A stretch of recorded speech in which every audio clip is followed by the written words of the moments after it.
Bismillahirrahmanirrahim. Assalamualaikum warahmatullahi wabarakatuh. Selamat siang anandaku sekalian. Pada siang hari ini izinkan Bapak untuk melanjutkan materi kita pada hari ini tentang buku besar dan neraca saldo.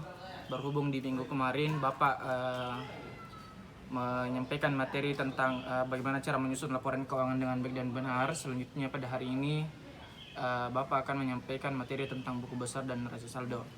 Sebelum itu, sebelum kita memulai pelajaran, marilah kita mengabsen andaku sekalian kepada ketua kelas berapa orang yang hadir. Silahkan dicatat. Dan sebelum kita memulai pelajaran, marilah kita berdoa sesuai dengan keyakinan masing-masing. Berdoa dimulai. Berdoa selesai. Ya, jadi untuk pelajaran kita pada hari ini, sebelum Bapak menyampaikan materi kita tentang buku besar dan neraca saldo, apakah anandaku sekalian ada yang atau pengertian dari buku besar ataupun neraca saldo? Ya, terima kasih. Apabila ada anandaku yang ingin menjawab, dipersilakan. Dan apabila tidak ada yang bisa menanggapi, maka izinkan Bapak menyampaikan materi pelajaran kita pada hari ini. Adapun materi kita pada pagi hari ini tentang buku besar dan neraca saldo. Yang pertama ada pengertian buku besar. Buku besar adalah buku yang berisikan tentang bagaimana mengenai pengikhtisaran pengaruh transaksi keuangan akibat perubahan aktiva, perubahan kewajiban modal dalam suatu perusahaan. Selanjutnya, dalam artian lain, buku besar juga merupakan alat yang dipakai untuk melakukan berbagai macam perubahan di sebuah akun karena adanya transaksi keuangan. Nah, selanjutnya Bapak akan menyampaikan bentuk-bentuk buku besar. Yang pertama ada bentuk T. Bentuk T merupakan bentuk yang sering digunakan dalam ketika membuat sebuah buku besar. Yang paling sederhana dan paling sering digunakan oleh para pendidik serta mahasiswa dalam belajar tentang bagaimana itu buku besar. Selanjutnya, buku besar terdapat dua kolom. Di sisi kanan atas ada kode akun, di sisi kiri atas ada berisi tentang nama akun. Jadi modelnya itu berbentuk T. Selanjutnya, selain bentuk T ada bentuk diskontro, itu yang kedua. Bentuk skontro ini merupakan buku besar yang memiliki dua kolom. Bentuk skontro di kolom pertama berisi debit, di kolom kedua berisikan kredit. Jadi untuk kolomnya itu ada tanggal, keterangan, ref, debit. Di sebelah kirinya, di sebelahnya itu ada tanggal, keterangan, ref, dan kredit. Jadi ada dua kolom untuk di bentuk kontrol. Debit dan kredit tidak saling berdampingan. Selanjutnya Bapak yang ketiga menyampaikan tentang bentuk stafel atau berkolom saldo tunggal. Bentuk stafel berkolom saldo tunggal. Bentuk buku besar yang ketiga ini sering digunakan jika transaksinya berada dalam kapasitas atau jumlah yang banyak. Bentuk stafel berkolom saldo tunggal itu sering digunakan apabila dalam penyusunan laporan keuangan, dalam artian ada banyak pencatatan yang akan dilakukan. Maka bentuk stafel berkolom saldo tunggal yang paling sering digunakan. Selanjutnya, bentuk stafel berkolom saldo rangkap biasa digunakan jika jumlah transaksinya banyak. Untuk bentuk stafel berkolom saldo rangkap dan berkolom saldo tunggal itu sama-sama digunakan ketika transaksi dalam jumlah yang banyak.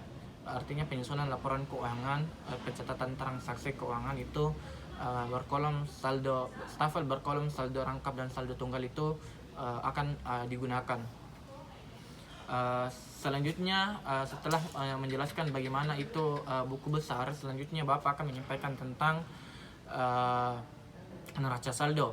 Untuk di neraca saldo, sebelum Bapak menyampaikan materi kita pada hari ini tentang neraca saldo, apakah dari anandaku sekalian ada yang ingin bertanya apa itu neraca saldo, ataupun ada yang ingin menjelaskan atau paham apa itu neraca saldo?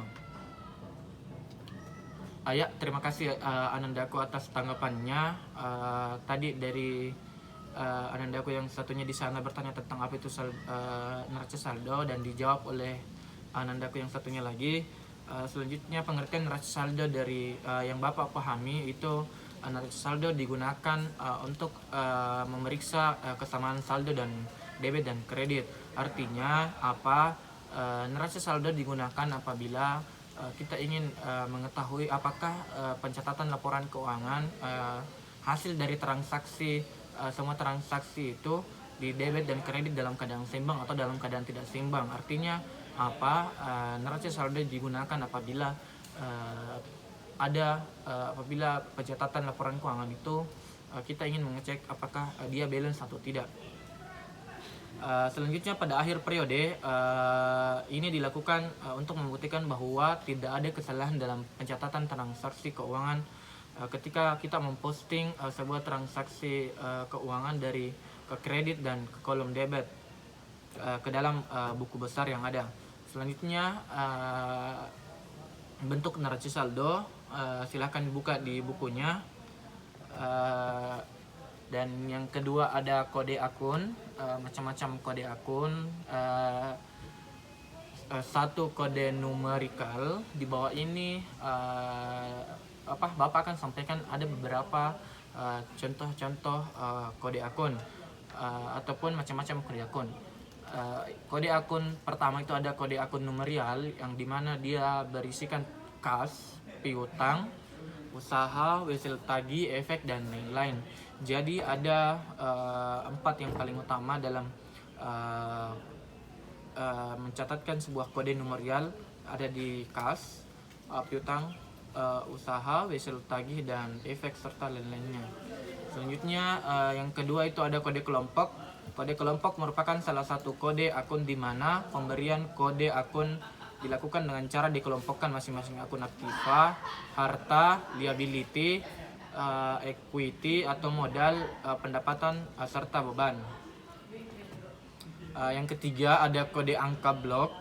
Kode angka blok merupakan salah satu jenis kode akun yang dimana pemberian kodenya dilakukan dengan cara mengelompokkan beberapa golongan akun dari setiap golongan akun yang telah tersedia. Artinya baik secara angka secara terurut, blok angka secara terurut dalam pemberian kodenya. Selanjutnya yang keempat ada kode numerik. Jadi untuk di kode numerik itu adalah salah satu kode akun yang dimana berkaitan dengan penggunaan kelompok, golongan, dan jenis akun. Nanti silahkan juga cek di bukunya, karena yang ada di buku anandaku sekalian sama dengan yang Bapak yang ada di laptopnya Bapak. Selanjutnya yang kelima ada kode kombinasi huruf dan angka. Untuk kode kombinasi huruf dan angka merupakan salah satu jenis kode akun yang dikombinasikan antara huruf dan angka, disesuaikan dengan perkiraan yang digunakan. Dalam kode kombinasi huruf dan angka, huruf diletakkan di depan sebagai tanda perkiraan, sedangkan angka diletakkan pada bagian belakang menunjukkan kode akun. Mungkin itu contoh-contoh kode akun dan penjelasan tentang neraca saldo secara teori. Pekan berikutnya kita akan belajar secara langsung, praktik secara langsung, membuat buku besar serta membuat neraca saldo. Mungkin itu saja materi pelajaran kita pada hari ini. Semoga anandaku sekalian lebih aktif bertanya, lebih aktif menanggapi apa yang Bapak sampaikan. Apabila ada yang teman anandaku sekalian menurut dari anandaku Bapak yang Bapak sampaikan itu salah, silakan dikoreksi. Begitupun dengan Bapak, apabila teman-teman anandaku sekalian tidak mengetahui, maka kewajiban Bapak menyampaikan dan membagikan ilmu yang Bapak ketahui.